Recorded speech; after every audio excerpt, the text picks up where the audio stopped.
नमस्कार, मी दीपाली तुमचं सगळ्यांचं खूप खूप स्वागत करते माझ्या चॅनलवर. आज आपण पाहणार आहोत भरीत आणि बाजरीची भाकरी.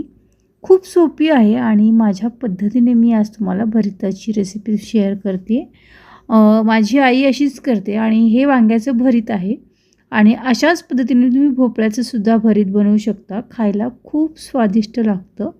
तर ही रेसिपी कशी बनवतात चला मग पाहूया.